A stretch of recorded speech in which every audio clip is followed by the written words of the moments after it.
Good morning, y'all. I can't make it to class today because they have me go to some training thing that I have to go to this morning during our class time. I'm sure you guys can hear my eyes rolling into the back of my head right now, but I thought it was important that I cover some things because y'all need to do an assignment for Friday, and this will be part of the assignment. And it's important to know this stuff. To start off, you get on your Moodle, and on here, way down, I have my Useful Links Topic 7, which would be the social media stuff. And before we jump into Instagram, Facebook, and we're not going to cover YouTube in here, that can be for another class, but I wanted to show you something really cool. And if you go to right here where it says Twitter and Facebook for Journalists, you'll see something called Muckrack. And there's another document on here where you can learn a little more about Muckrack, but let me tell you about Muckrack. Damn it. There we go. I'll go ahead and open link in a new tab. Just the muckrack.com. You don't need the Beats part because Muckrack charges now. What Muckrack is Muckrack is a place where you can find pretty much any journalist in the world that has a Twitter account, their tweets. And it's just one place where you can see how they're tweeting, what they're tweeting about. You can separate them by beats. And it's really useful to see what successful journalists and I guess less successful journalists are using their Twitter handles for. And this is something for you to mimic. You find journalists that you really like, find what they're tweeting and how they're using Twitter. Are they promoting stories? Are they promoting other things? What are they using it for journalism? Of course, for public relations too, it'd be helpful for this information. And for public relations professionals, that's why Muckrack charges now. Muckrack used to be free, where I could get on there and look at anybody's Twitter, any journalist's Twitter. But now they realize that that's a valuable resource for especially public relations people to have access to all of these journalists all over the world and their Twitter handles and all that kind of stuff. So if you want to get it, you got to pay for it now. But I found a backdoor into this.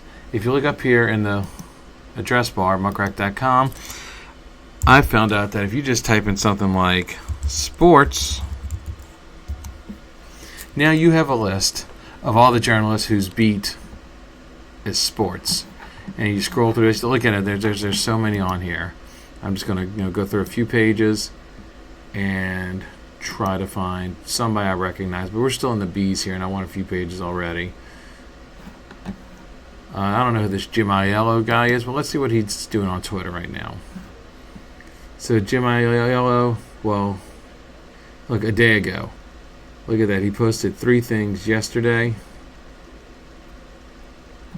So Danica, I'm not sure what he's writing here, but 16 hours ago, 18 hours ago. So he's tweeting a bunch. And what kind of information is he giving? Something about a quote from Danica Patrick right here. Other things, he's really enjoyed this. So he's sort of retweeting, kind of, what somebody else said earlier today and putting a link in there. And that's how you build your audience too, is by retweeting, getting retweeted, hashtagging, like hashtag Indy500 right there. So that way anybody look for Indy500, I assume most of y'all know how hashtags work, but that's when people are searching for it. So that's why you need to use the hashtags. Well, that's just Jim Aiello, whoever the heck he is. Well, it says right there, he's a motorsports insider. Obviously, he's covering the Indy 500. And he's in Indianapolis. But this is Muckrack, and I'm not sure what other ones they have besides sports. Let's see if View All Beats gives us something. Like, there's some more beats. Let's say military. Now that we're in here, you can find all these people. So remember that back door, just muckrack.com/I'll put sports. And then you can get to all these other ones. And I don't know who this Angria Zakok, this dude is. Senior reporter at the Daily Nation. He's from Nairobi. And the kind of things that he's tweeting. He tweeted 2 days ago the last time. And some propose that money should be used to build computer lab per school. They refuse. So, some stories that he has in here. But get on here and see how successful people are using it. Even public relations people. See how journalists are using this. It could be helpful for you too. Okay, so let's get off of this and go back into our Moodle.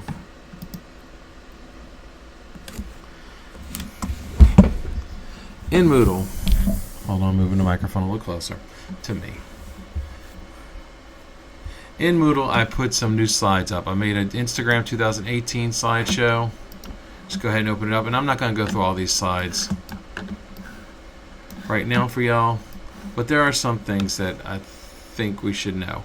And before I get into these, just remember, your blog is the center of your online universe. Most of your posts should direct people back to your blog, be it your Twitter, Facebook, Instagram. If you write a new blog, you're trying to get people to go look at that blog. Your blog is your website. It could be your website's actually the center of your universe, but you guys are just writing a blog right now. So social media is to build up an audience and get them to go read your blog. So that's the main point right now, is what I'm trying to get you to do in using social media. Once you start using it more and more, you'll do retweets and you'll do a bunch of other things with it, but the center of your universe is that blog. Now, there's a bunch of slides on here, 20 slides here for Instagram. I expect you to go through and read them, but the things that I'll talk about mostly on Instagram, where is it? I'm going to find the slides I'm talking about, but it's about captivating your audience. So just get through these a little bit. Here it is. Instagram may be all about captivating visual content, but don't neglect the captions that go along with each photo. They present a big opportunity for your business to tell a story. Instagram captions allow you to expand on the image, give it context, and even make your followers laugh. So I just don't want a photo for Instagram. I want a photo credit, so I want to know where you got the photo from if you didn't take it, or I want to know that you took it. But also, on top of that, I need to have a caption on there to tell me what am I looking at in the photo. Something that interesting about the photo, make me laugh, or just explain what's going on in the photo. Why is this photo here? But I need to have a reason. I need to have a reason in a caption underneath it. Also, when you have captions and you have photo credits in there, it makes it searchable. So on Google or any other search engine, people will be able to find your photo and be able to find who shot the photo. If you don't have a caption, you don't have these words, there's no way for them to find it. Now, next one.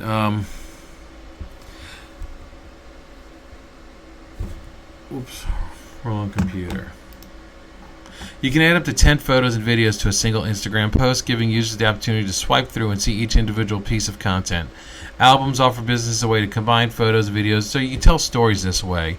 So you don't need one photo to tell a story. If it's an event that you're having, or it's an event that you're at, or it's a new product launch, or whatever, however you're telling a story, use one of these and put 10 photos up there with captions on each of them and tell us a story. And this is a really engaging way. A lot of people use Instagram but don't use Twitter, don't use Facebook. So you got to reach these people somehow, but tell them an interesting story in those captions and through your photos. And I guess videos also. Now, along these lines, let me go a little bit further down. Instagram, using your hashtags. Use your hashtags liberally. Instagram allows you to use a bunch of hashtags. I'm not telling you to use 30 hashtags, but use hashtags that are going to get people to notice what it is that you're posting on there. Categorize and classify your social posts. Make it easier for people to discover. On Instagram, they have categories, so use those categories so that people can stumble upon it even easier. But allowing 30 hashtags per post allows brands to add more searchable context and content. You want people to be able to find it.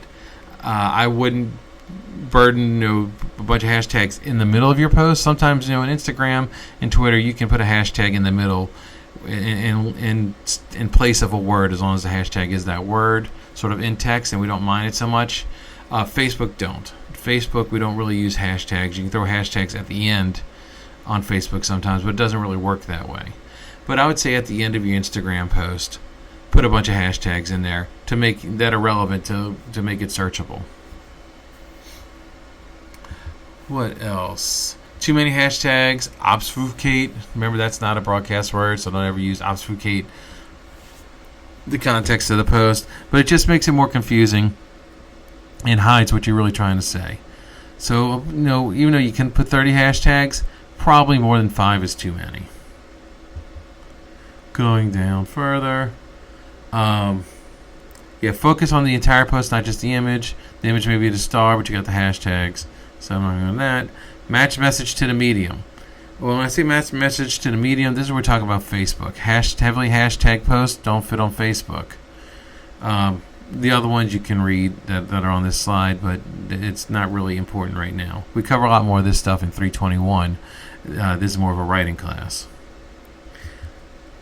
But finally, take better pictures. If you're using your mobile phone or your iPhone or whatever it is you have, there's 2 cameras on there. The better camera is the one on the back, not the selfie camera. So don't take pictures with the selfie camera because it's just the pictures aren't as good. I guess unless you're taking a selfie. Learn a few basic photographic techniques that can help make your pictures look even better on Instagram. This class isn't about that, so I'm not going to teach that right now, right here. So that's all I have on the Instagram stuff.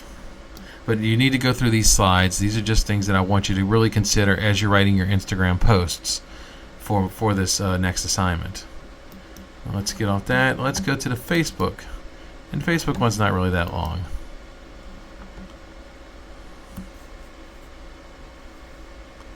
So Facebook. Profile and site page, don't worry about that. Let's go further down into Facebook. Types of content you can put on Facebook. Videos, blog articles, link to your blog articles, questions for your audience. You can share what other people have or share things that you found. But you need to keep it interesting on Facebook. I would say one thing, do not post a million times a day on Facebook, because all of us who've been on Facebook have blocked relatives and whatnot because they just really post things all day. But videos, blog articles, questions to your audience, get people engaged. That's what a question does. Facebook has apps where you put quizzes online, and all of us love answering a stupid quiz. So that's something else that you can do in your Facebook post.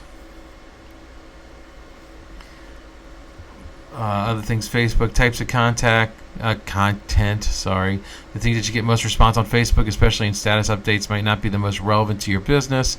But try to keep relevant to your business with these things. I don't want you posting kitten videos just to hijack to get people into your post.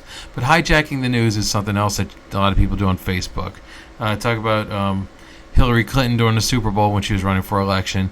She said something about the Super Bowl and tried to hijack the Super Bowl to get more attention on what she was doing. So if there's something big in the news, I think I told y'all already when I had my Frogman Henry video up online, he talks about the Beatles and working with the Beatles. Well, the Beatles recently re-released Sgt. Pepper's Lonely Hearts Club Band, so I went and re-released his videos and I hashtagged the Beatles. That's for any social media. But by putting it on Facebook and Instagram and Twitter, I got a lot more hits because people were searching for the Beatles that day. So when you're writing, have clear goals. Before you spend 1 more minute on Facebook, understand why you're there. Who's your audience? Who are you trying to reach with this stuff? Each of your blogs may be pretty specific for your audience. It may not be me as your audience. It may be, college-age students. It may be old people. It may be, black people, white people, men, men. So remember when you're doing those posts to write to your audience. You're not writing to everybody in the world like we're doing in television sometimes. You want to write specifically to your audience. I'd say still write at a simple, easy level as we have been doing with the blogs and with television, with broadcast writing. But if your audience is really smart, really highbrow, and that's who you're going after, then you can write at a different level. Know your audience. So anything else on here we need to know? Nope.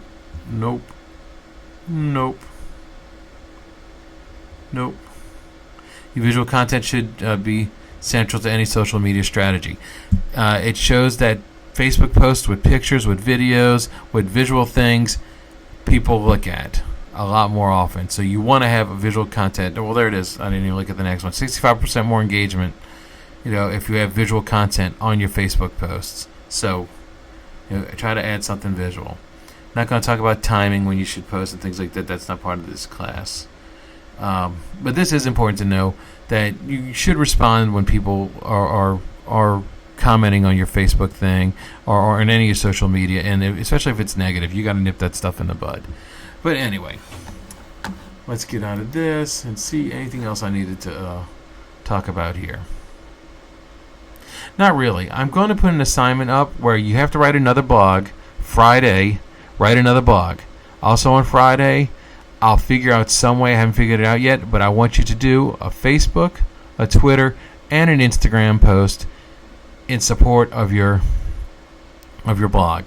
I want you to take at least 3 pictures with your phone or something having to do with your blog, and maybe add 2 more pictures from somewhere else. But I want 3 pictures on your blog, so that way you can put those pictures also on your Instagram. So you see where I'm going there. So by Friday, I'll have an assignment up for you guys to put your Twitter, Facebook, and Instagram posts somewhere on Moodle. I'll figure it out. I just don't know how to do it yet. So that's what we need for Friday. We're not meeting Friday, but you will be writing a blog for me on Friday. If it's not done by the end of the day on Friday, then I will take points off and do the social media posts. With all that, y'all have a good weekend. See you Monday. That's the last day of class, so we'll talk about this stuff and we'll talk about the final. See y'all later.